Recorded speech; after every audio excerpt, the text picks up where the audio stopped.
was the Tucker Carlson of 19th century London. He was in every way a terrible person.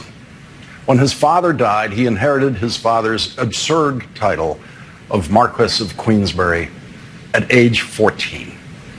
Tucker Carlson's upbringing is the 20th century American version of Lord Queensberry's upbringing. They were both born rich enough to never have to work a day in their lives. They were both students who never achieved any high academic distinction. Like many of the most influential voices in the history of right-wing American media, Rush Limbaugh and Sean Hannity, Lord Queensberry never finished college. Lord Queensberry was so disliked that he was not allowed to be a member of the House of Lords. His first wife successfully sued him for divorce on the grounds of adultery. He lived a life full of hatred, the full force of which he aimed at the brilliant Irish writer Oscar Wilde, who he believed was having an affair with one of Queensberry's sons. Homosexuality was a crime in Britain then, and Lord Queensberry convinced prosecutors to bring a criminal case against Oscar Wilde, which ended in a guilty verdict and a sentence of 2 years of hard labor, which Oscar Wilde served before spending the last few years of his life in exile in France. 4 years before he was prosecuted, with his classic novel, The Picture of Dorian Gray, still being read around the world, Oscar Wilde wrote, "The only way to get rid of a temptation is to yield to it. Resist it, and your soul grows sick with longing for the things it has forbidden to itself, with desire for what its monstrous laws have made monstrous and unlawful." If Tucker Carlson had been commenting on the news of the day in 19th century London, we know whose side he would have been on. He would have been cheering on Lord Queensberry's torment of Oscar Wilde. And when Oscar Wilde was sentenced to hard labor for being a human being, Tucker Carlson would surely have let out one of those horrible, monstrous Carlson cackles that he alone seems to think is the sound of human laughter. That noise Tucker Carlson makes has been wrongly described as a childish giggle. A child's giggle is not full of hatred and cruelty. The sound Tucker Carlson makes at his most joyous, his most happy moments, when he is laughing, is a sound that Oscar Wilde surely would have called monstrous.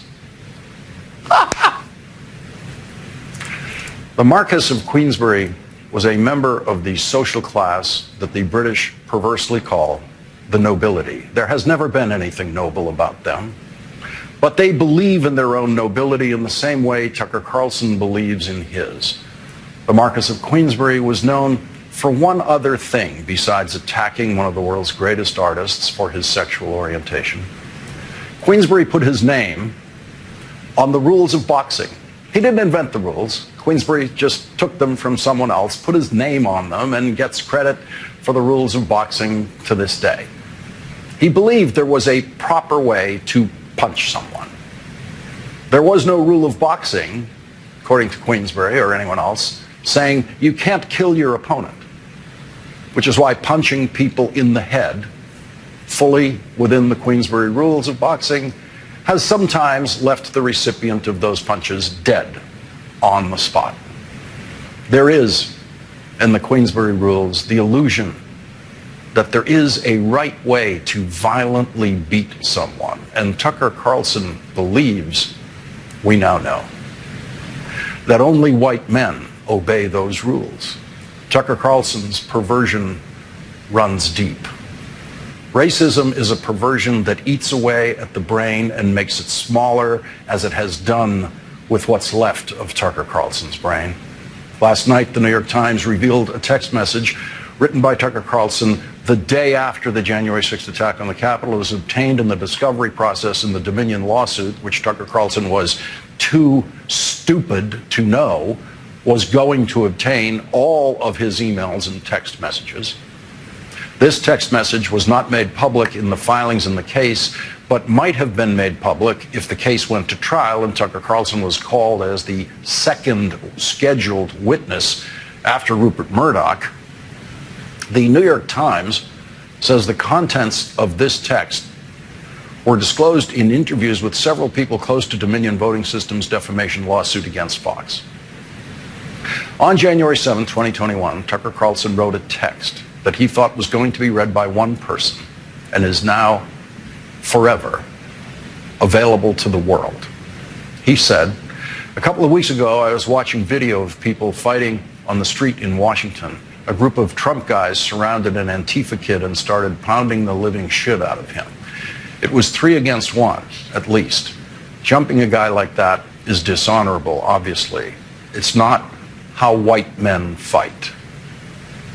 Yet suddenly I found myself rooting for the mob against the man, hoping they'd hit him harder, kill him. I really wanted them to hurt the kid. I could taste it." Taste it. What does that taste like? Tucker Carlson's perversion is so deep that he believes, among other things, that we all know what it's like to taste the desire to watch someone be beaten to death. What did Tucker Carlson taste when he was watching the video of George Floyd being killed? If he ever watched it. It's not how white men fight. He believes that deeply. The closest Tucker Carlson has ever been to a street fight is the one that he was watching in that video. But he believes, based on absolutely nothing but racism, it's not how white men fight. I've seen white men fight like that. I know white men who have fought like that. It was all white men, teenagers and their parents, who surrounded a friend of mine in Boston's all-white neighborhood of Charlestown when I was in high school and stabbed him, a wound that he managed to survive as we fled the scene with my brother driving the car to the hospital. Tucker Carlson has never experienced those white men in action. That video was the first time Tucker Carlson saw white men doing something he thought they didn't do. And his first impulse was about how great it was. What a deeply sick mind.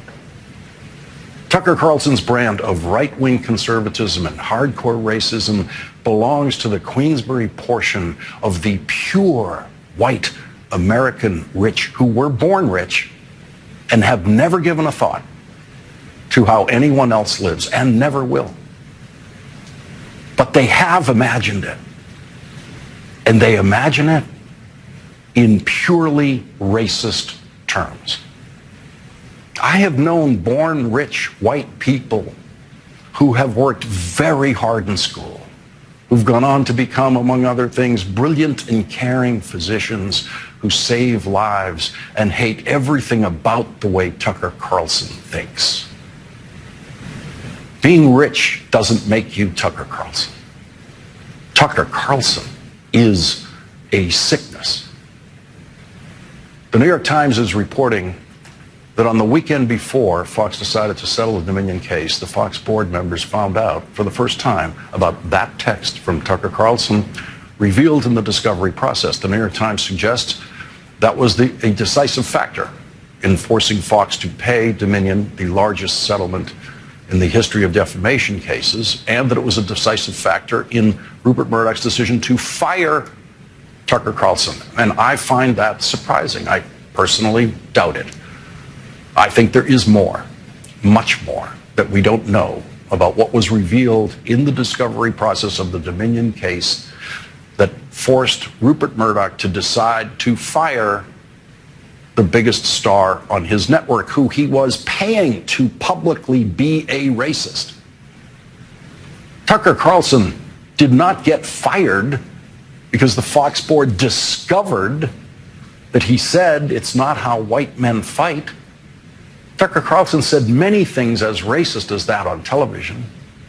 It was a year before he was fired that the New York Times told the world and the Fox board that Tucker Carlson was the most racist show. His show was the most racist show in the history of cable news. That is from the very careful and restrained New York Times that doesn't easily make statements like that. The Fox board read that a year before Tucker Carlson was fired. Private racism could not get a public racist fired at Fox. There's more. There has to be. Which is why the New York Times and other news organizations are trying to get the redacted parts of the discovery evidence in the Dominion case made public. The modern version of fighting, the white-collar version, is lawyering. That's the closest Tucker Carlson has ever come to fighting, and he was terrified to the core by it. And we know that because at the end of his show, at the end of the week during which he was deposed under oath for 10 hours by the Dominion lawyers, Tucker Carlson talked about that before the audio recording was turned off at the Fox studio. That recording became public today with Tucker Carlson complaining about the Dominion lawyer in a way that shows the Dominion lawyer brilliantly did exactly what the lawyer set out to do, which was terrify and rattle Tucker Carlson. Tucker Carlson said, "That slimy little mother effer sitting across from me, the hate I felt for that guy, I never feel that way, because I don't want to feel that way. I think it's wrong. It's bad. It's totally bad for you to feel that way. But that guy, he triggered the shit out of me." Tucker Carlson was outraged that he was asked under oath, "Where do you live?" That's the first question in every under oath deposition. And this buffoon, this coddled, privileged buffoon did not know that. Tucker Carlson lost the only fight he was in this year to the Dominion lawyer who triggered him. At the end of his text message in which Tucker Carlson says, "It's not how white men fight," Tucker Carlson does his version of white supremacist introspection when he examines his joyful feelings about watching someone he hoped would be beaten to death before his eyes. Tucker Carlson's final line of that text is, "How am I better than he is?"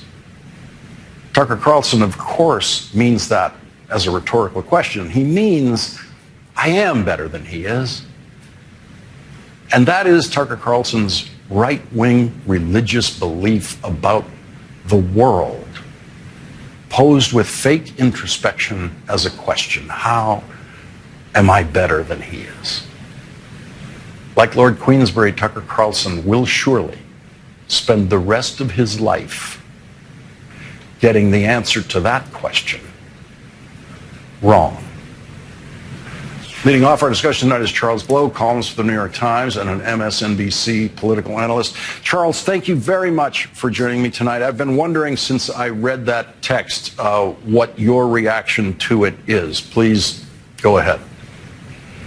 Well, there's so much to unpack here, obviously, Lawrence. But two things stand out to me. One is the obvious one that a lot of people picked up on, which is that, Tucker Carlson tries to leave white men out of the equation of dishonorable fighting, which that is, makes no sense whatsoever. It's kind of laughable. Part of this is because the white supremacy that undergirds that statement is ahistorical and illogical. The only way you can believe in white supremacy is that you lie to yourself and you lie to others, right? And so the idea that you either believe this or you say this to yourself or you say this to others means that you are trying to lie your way out of what the truth is about humanity, which is that regardless of race, there are people who are honorable and dishonorable, both in their daily lives and in their combat and in their fighting and in their wars. There is no way to read that history of mankind and not see that white men have also been part of the dishonorable fighting and conflicts in the world, and including here in this country. I mean, that's, you look at the slaughters of Native Americans, whatever, colonial terror all over the world, and then at the tent poles of barbarism like the Holocaust. And not only that, you don't have to look far back. Right now, we're engaged in a very dishonorable war conducted by a white man who is representing a majority, overwhelmingly white country, and that is Russia. Someone and Putin, someone who Tucker Carlson himself has praised. So that part makes zero sense. And then there is, I think, the more interesting psychological thing that you were hinting at, which was the bloodlust. His first impulse is bloodlust. That he taps into this thing that we have seen throughout the world and throughout American history, which is the lynch mob mentality. I've always wondered, like, how did the people gather? How did they turn off their humanity and tap into this barbarism, whether they be active participants or spectators of it? And Tucker gives us a window into that mentality. When you see the other person as less than human and worthy of death, that thing he said that he tasted in his mouth, that taste is a bloodlust, a taste for death.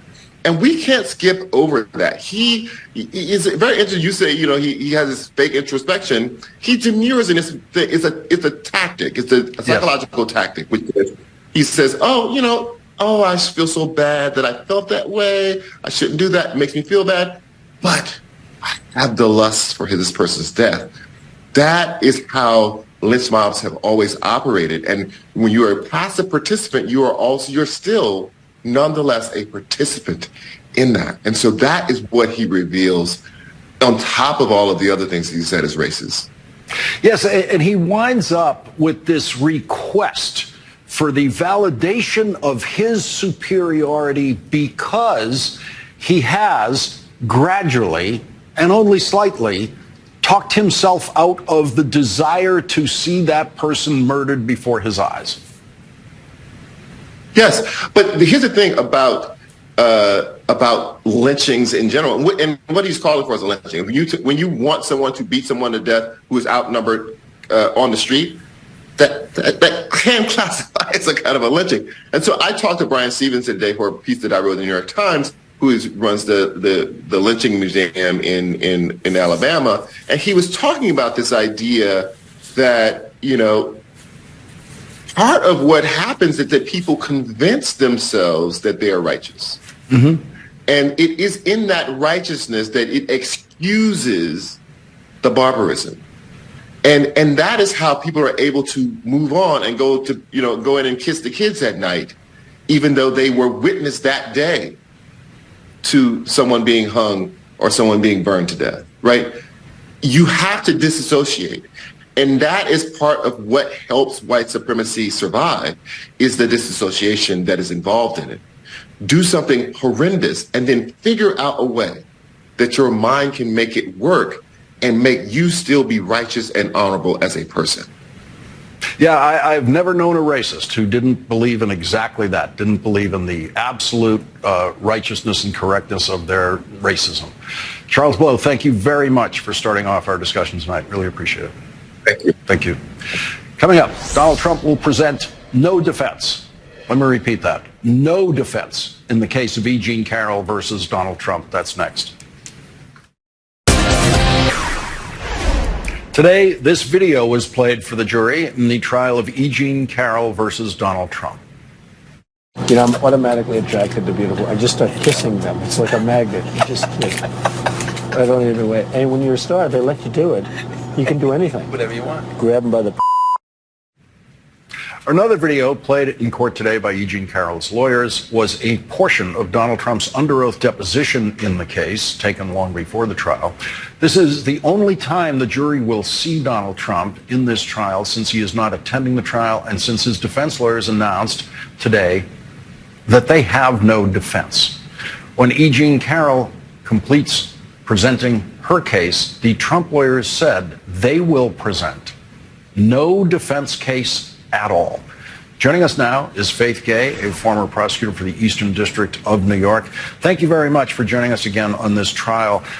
So they got the Access Hollywood video in through the testimony of another witness, a former People magazine reporter, who says she was sexually assaulted by Donald Trump when she went to interview him.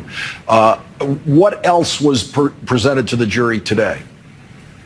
Well, today, Lawrence, was really a stealth damages day.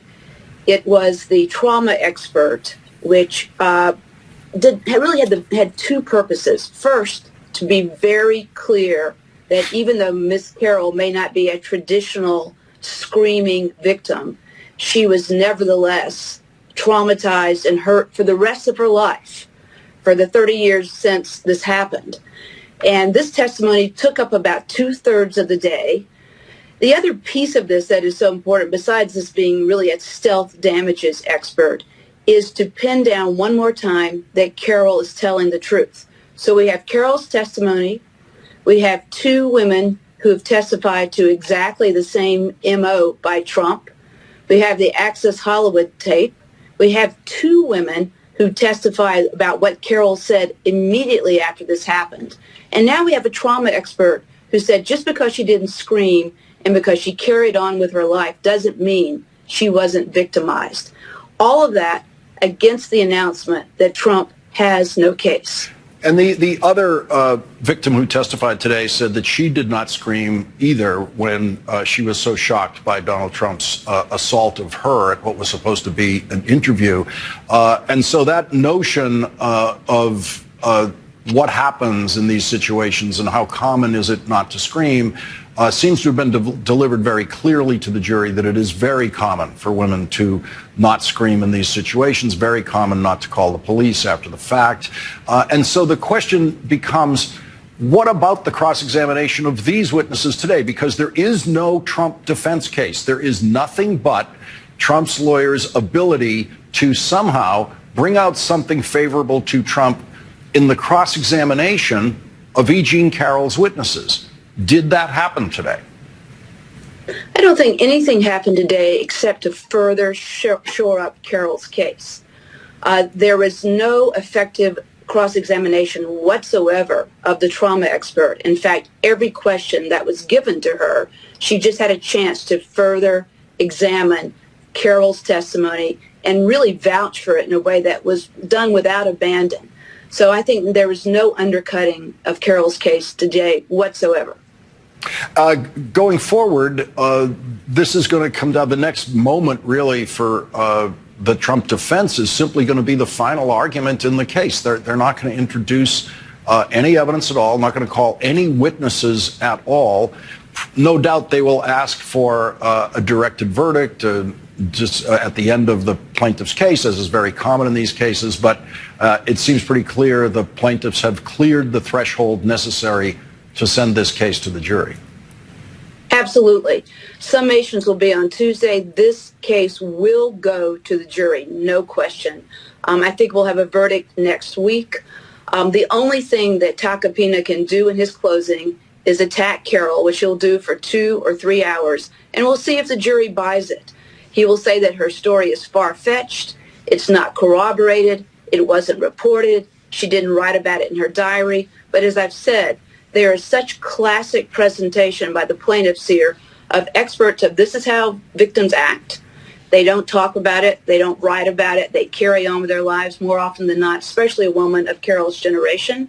There's evidence now, of course, of women who heard what Carroll had to say immediately after this happened. And there's a ton of evidence that Trump acts this way in a pattern of wrongdoing, really for all of his adult life. Attorney Faith Gay, thank you very much for joining us once again tonight. Thank you. Thank you. Coming up, one of the people who defied a subpoena to testify to the January 6th committee was forced to testify to a grand jury yesterday by Special Prosecutor Jack Smith. Congressman Adam Schiff, a member of the January 6th committee, will join us next. As I walked out of the Oval Office, Jared was there with Dan Scavino, who ran the president's social media, and who I thought was a reasonable guy and believe is a reasonable guy. And I said, how long is he going to carry on with this stolen election stuff? Where's this going to go? And by that time, Meadows had caught up with me and leaving the office, and caught up to me and said that he said, look, I think that he's becoming more realistic and knows that there's a limit to how far he can take this. And then Jared said, yeah, we're working on this. We're working on it. Dan Scavino, described to the January 6th committee, as you just heard, by former Attorney General William Barr as a reasonable guy, refused to comply with a subpoena to testify to the January 6th committee.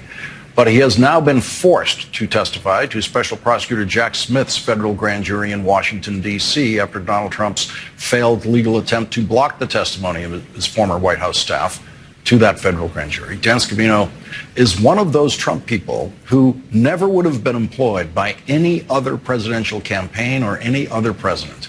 He went from being Donald Trump's golf caddy to being a deputy chief of staff in the Trump White House. That led him to being forced to testify under oath to the grand jury yesterday. CNN is reporting that Special Prosecutor Jack Smith was present in the grand jury room for the 5 hours of former Vice President Mike Pence's under oath testimony. That is the only time Jack Smith has been reported to be present for the grand jury testimony. CNN is also reporting that the Calamari family is now involved in Jack Smith's investigation, with Matthew Calamari and his son, Matthew Calamari Jr., expected to testify to Jack Smith's grand jury tomorrow about the video recording system at Donald Trump's Florida home, where the FBI found Donald Trump illegally possessed government documents, including classified documents. The Calamaris were involved in the criminal investigation of Donald Trump's businesses in Manhattan, which led to the conviction of Donald Trump's chief financial officer, Alan Weisselberg. Jack Smith's prosecutors are reportedly investigating whether the surveillance video system at Mar-a-Lago could have been tampered with. Joining us now is Democratic Congressman Adam Schiff of California. He served on the January 6th Select Committee, and he's currently a candidate for Senate in California.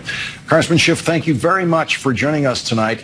When I see these witnesses who defied your subpoenas at the January 6th committee being dragged into the grand jury, which they can't find any way around, I often wonder, what would the committee have liked to ask Dan Scavino, and what do you suspect he was being asked in the grand jury? Well, you're right. We tried to get him to testify, and what we've seen, Lawrence, over the last several years is some parts of our democracy are broken and need to be fixed, and other parts are working, but they're working very slowly. The part where Congress can compel someone to come and testify is broken. They can essentially say, the heck with Congress, and walk away with little repercussion. But the Justice Department has much more power to compel. What we would have liked to have heard, what I think the Justice Department hopefully did hear, is this was a guy in charge of Donald Trump's social media, who many believe actually composed some of Trump's tweets, was certainly, very instrumental in the campaign to push out the big lie, and had undoubtedly multiple conversations with Donald Trump about the big lie. And what will be most important to prosecutors is, what's the evidence of the president's intent? Did the president privately acknowledge that these were bogus claims, but nonetheless want Scavino to push them out? He was also reportedly present, Scavino, in communication with the president on January 5th and January 6th, and was also responsible for monitoring some of these real right-wing sites where it was, made pretty clear there was going to be violence on January 6th. So was this communicated to the president that there was a real danger of violence on the 6th? These are some of the insights that Scavino, if he is cooperating, even compelled to cooperate, could share. One remaining question, which I assume we'll find out at some point, is how often did he take the 5th? Did he take the 5th? But hopefully the special counsel got answers to those questions. I want to ask, drawing on your experience as a former federal prosecutor, as an assistant U.S. attorney, what does it mean when the boss of the office, when the U.S. attorney himself decides to come into a grand jury session and listen to that witness. In this case, it's Jack Smith, who is in effect in the position of a U.S. attorney, boss of a team of assistant U.S. attorneys. This is the only instance where we are aware of where there's been any reporting that Jack Smith decided to be in the grand jury room himself when Vice President Pence was questioned for 5 hours. What do you take from that? Well, probably the nearest analogy, because that kind of circumstance just doesn't happen, is how often does a U.S. attorney, the leader of a particular office, sit in on a grand jury testimony? And that's very rare, particularly in a big office. But what I think it means is that this is a witness of singular importance, and that the person is going to ultimately have to make the decision to recommend charges or not recommend charges to the Attorney General, wants to see the credibility of the witness, wants to see directly for themselves, what does this witness have to say, how persuasive are they, are all the questions that the special counsel wanted answered, have they been answered, so that he can make the most informed judgment. This does seem, just by virtue of the significance of the witnesses and the pace with which they're coming before the grand jury, it does seem to be reaching a crescendo where soon the special counsel is going to have to make a decision. And I think he wants to be there to hear for himself before making that judgment. Yeah, it seems to me that if you have the enormous responsibility to recommend a prosecution of Donald Trump with Mike Pence as a witness, you're going to want to be in that grand jury room for that one opportunity you're going to have to see Mike Pence testifying under oath and projecting for yourself what will it be like to have Mike Pence under oath in a trial of this case. I think that's exactly right. And remember, he'll make recommendations to the Attorney General. It'll be up to the Attorney General whether to accept those recommendations.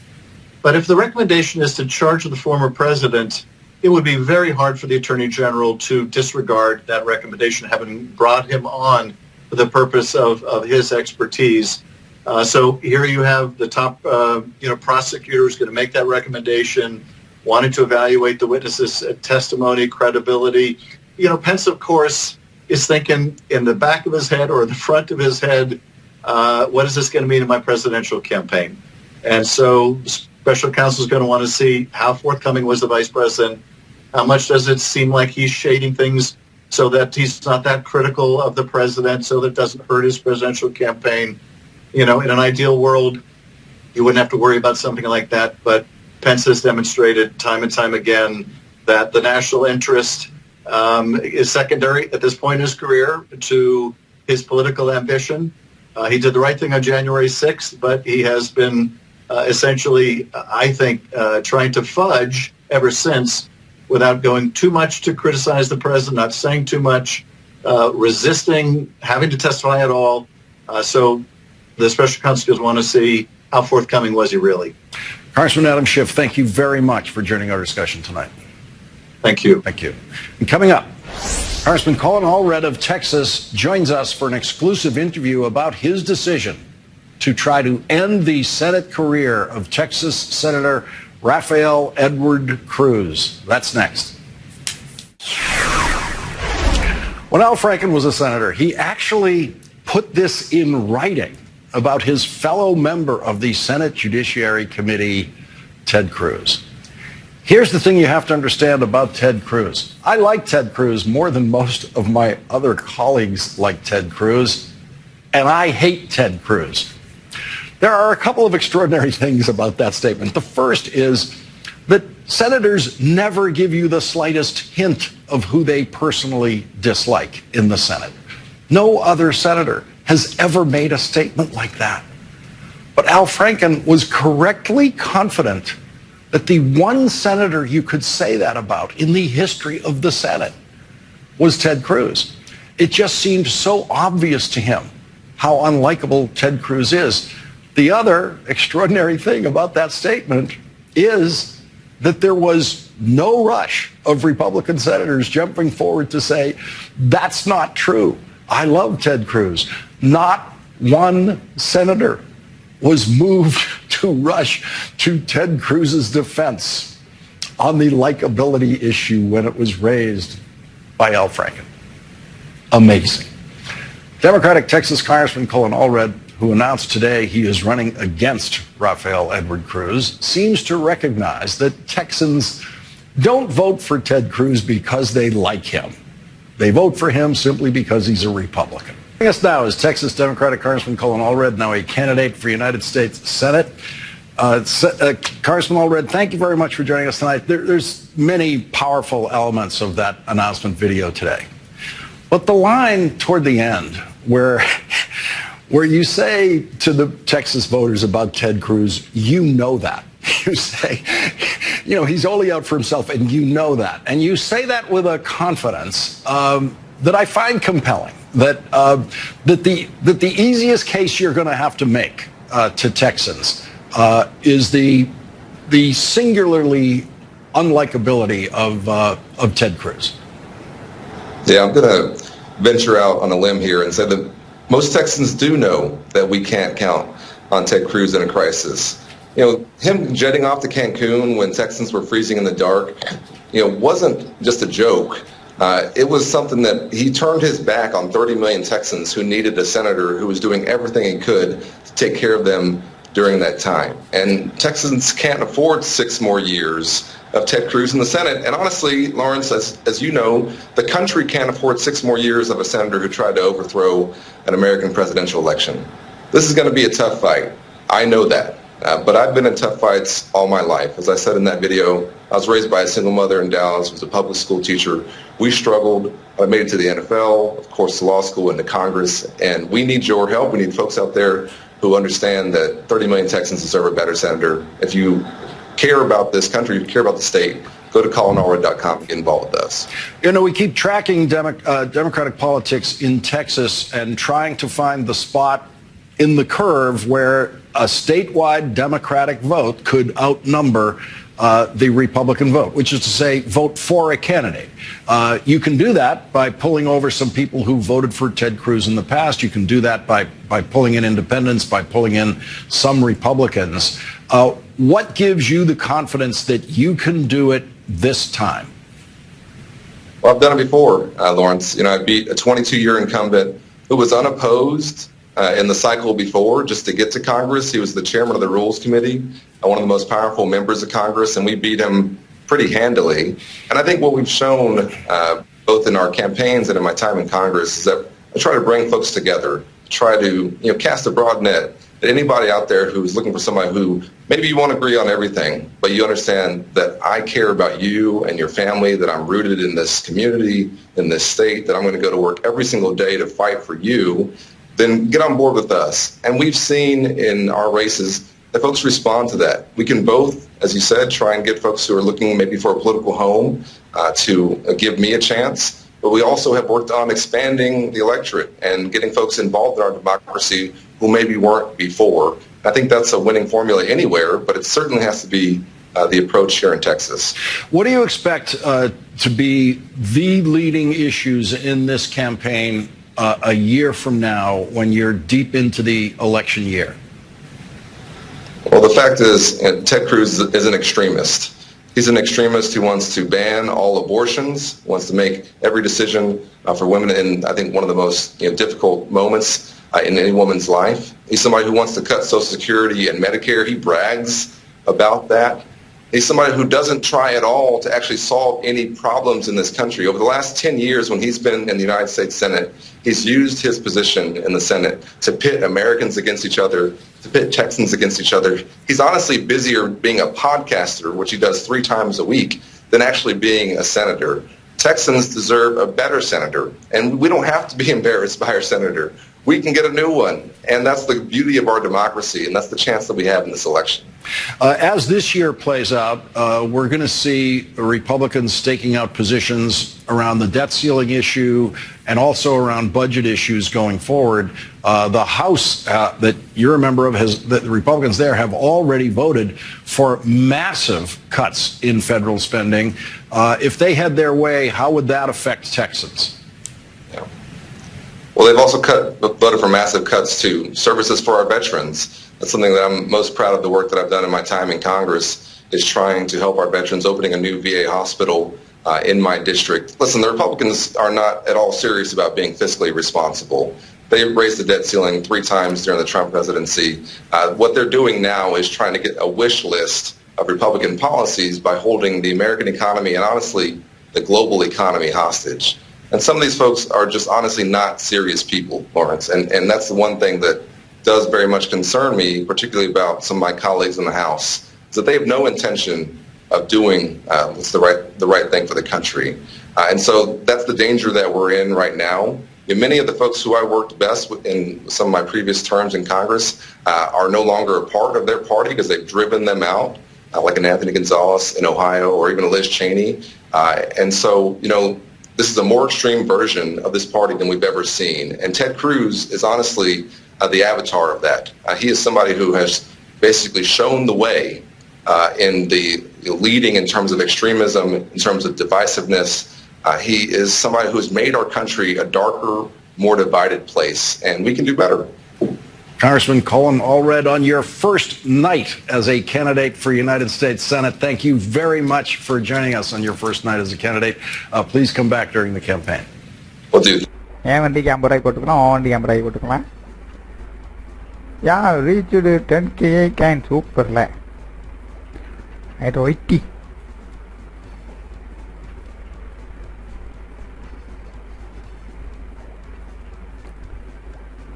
Mark down, thank you. What is our petrol? I'm not for that. Room குள்ள போக மாட்டேங்குது bro. Full ஆயிடுச்சுப்பா வேற ஒண்ணும்ல. Full ஆயிடுச்சு அதனால உங்களுக்கு போகாம இருக்குல. உங்க இன் கேம் நேம் சொல்லுங்க. ஹாய் ப்ரோட இன் கேம் நேம் என்னது? Terminate. Yo, don't worry me then. Bye, bye. See you later.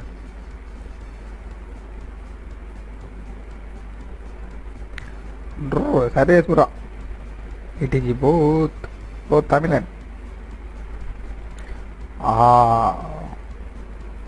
What's A, B, T. LG Tamila. Oh, super. Next match jam வந்துருங்க. கிருட்டு வந்துருங்க. கிருட்டு.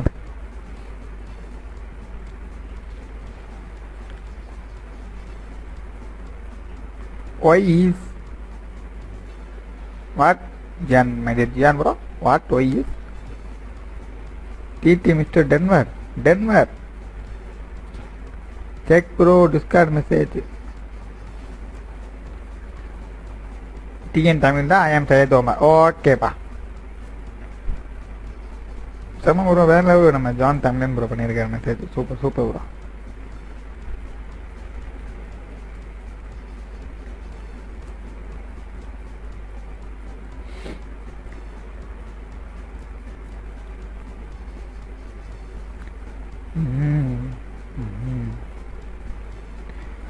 மாடரேட்டர் ஆகணும்னா என்ன பண்ணணும்? 4.5K வர வரைக்கும் வெயிட் பண்ணணும்ப்பா. அதுவும் இல்லாமல் 500 ஏஐ காயின் தின்னுனா உங்களுக்கு மாடரேட்டர்.